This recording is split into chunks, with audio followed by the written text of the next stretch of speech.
Bismillahirrahmanirrahim. Bismillahirrahmanirrahim. Assalamualaikum warahmatullahi wabarakatuh dan salam sejahtera. Malam ni saya akan bukan membahaskan, akan bercerita tentang azam ataupun niat yang saya inginkan bagi tahun 2015. Itu ke arah keluarga yang sihat. Kenapa saya berkata tentang ke arah keluarga yang sihat? Ini adalah rentetan daripada apa yang berlaku dalam sepanjang tahun 2012, 2013. Daripada awal saya berkahwin 2012 dan saya dikurniakan seorang puteri, dan pada 2014 saya dikurniakan seorang lelaki puteri. Saya lihat apa yang berlaku dalam keluarga kecil kami ini.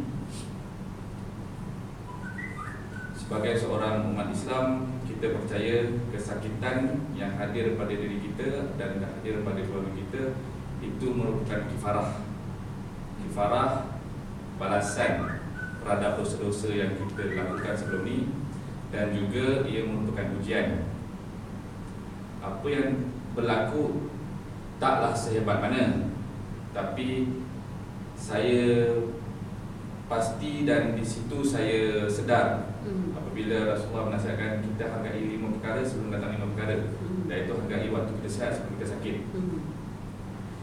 Di dalam 2 tahun kebelakangan ni, saya dapat rasakan kesihatan saya tak begitu merangsangkan.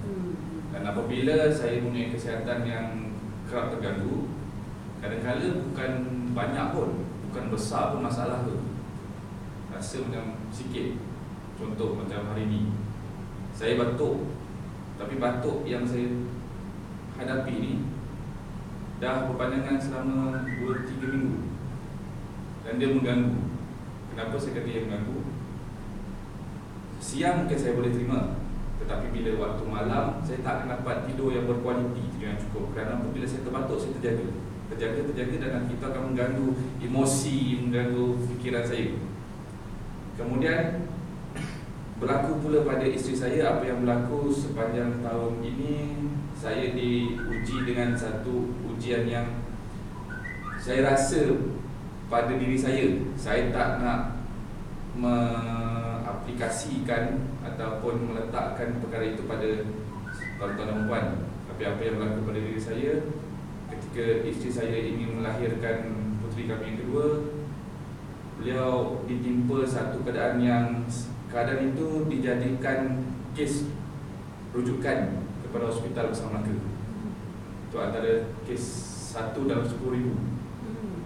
Jadi ketika kes itu berlaku, ia mendatangkan perasaan sedih, perasaan tak tentu arah, perasaan gusar, risau pada diri saya. Kerana bimbang mungkin saya boleh kehilangan isteri dan juga anak yang di dalam kandungan. Jadi saya berbincang dengan isteri, kemudian bila dapat lihat sekali anak saya yang seorang yang sungguh agresif, seorang yang sungguh dalam perkataan Inggerisnya hyperaktif, dia terjelpuk, duduk, pergerakan yang perlahan, lemah kerana demam. Mungkin pada orang lain demam itu biasa, tapi bila dah jadi seorang bapa ni tetap juga risau daripada kebiasaan dia berkereta apa semua, and then hari itu dia dalam keadaan lemah. So di situ saya dapat rasa nilai kesihatan tu. Mungkin benda tu semua bagi kita semua perkara yang biasa, perkara yang normal. Itu perkara yang normal yang berlaku dalam kehidupan. Tetapi di situ saya dapat rasa nilai harga kesihatan itu sebenar-benar. Jadi apa yang saya inginkan pada tahun 2015 ini yang akan datang ni, saya mengharapkan kami suami isteri dapat merubah gaya hidup kami agar kami dapat jadi keluarga yang lebih sihat. dapat melaksanakan, orang kata, aktiviti 10,000 langkah seminggu, sehari, 10,000 langkah sehari, 30 minit senaman selama 3 hari dalam seminggu. Wow. At least lah, sekurang-kurangnya. Kemudian jaga makan minum. Tapi kemudian bagi kami orang Islam, kami faham, kami sedar, kadang-kadang kita merencana ke arah tu, tapi kalau kita berterusan melakukan kesilapan, membuat ibu bapa, sahabat, adik-beradik, sahabat andai kecil hati, keras hati, dan itu mendatangkan dosa, dan itu akan menyebabkan kami ditimpa kifarah.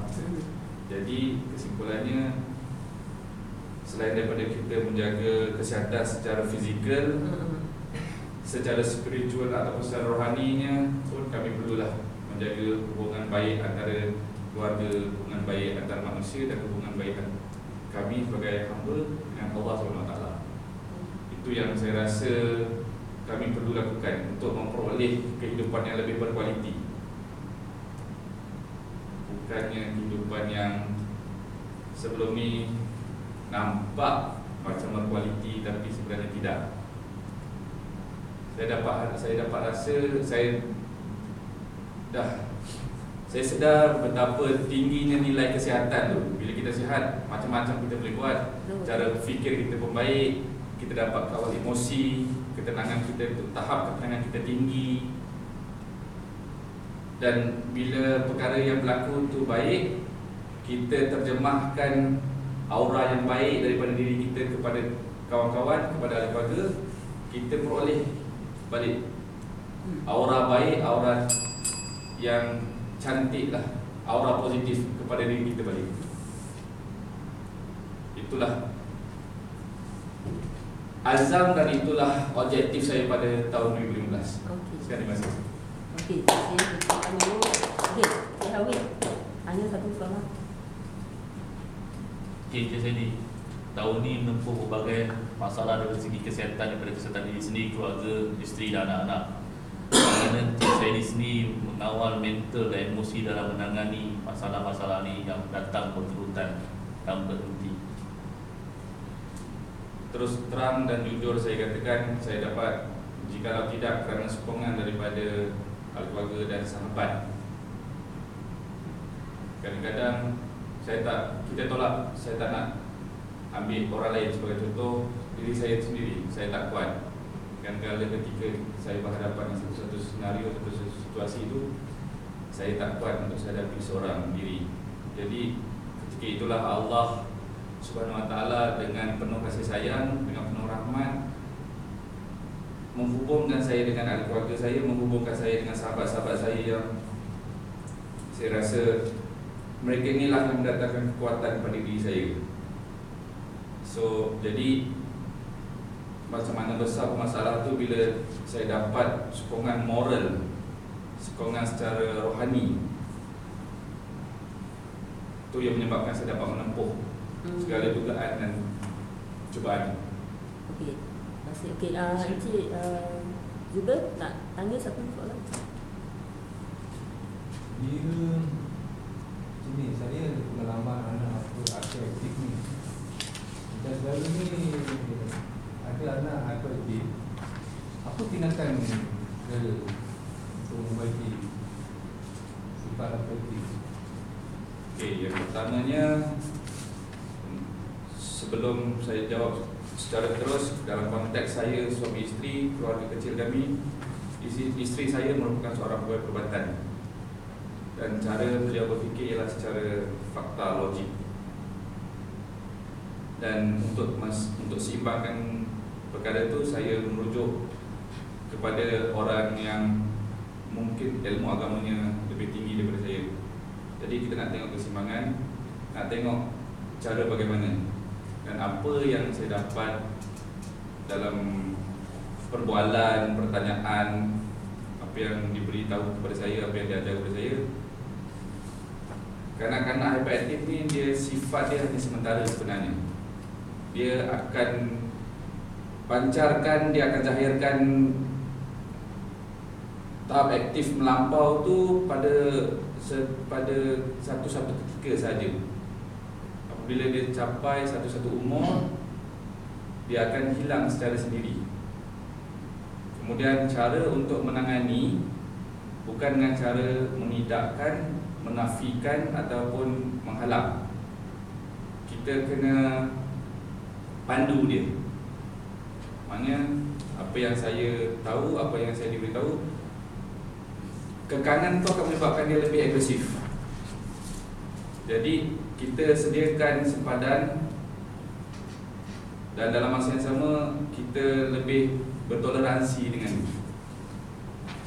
Itu yang saya tahu dan itu yang saya diberitahu. Jadi itu saya jadikan sebagai rujukan lah untuk saya berhadapan dengan anak saya. Dah, habis? Okey. Terima kasih. Okey, terima kasih.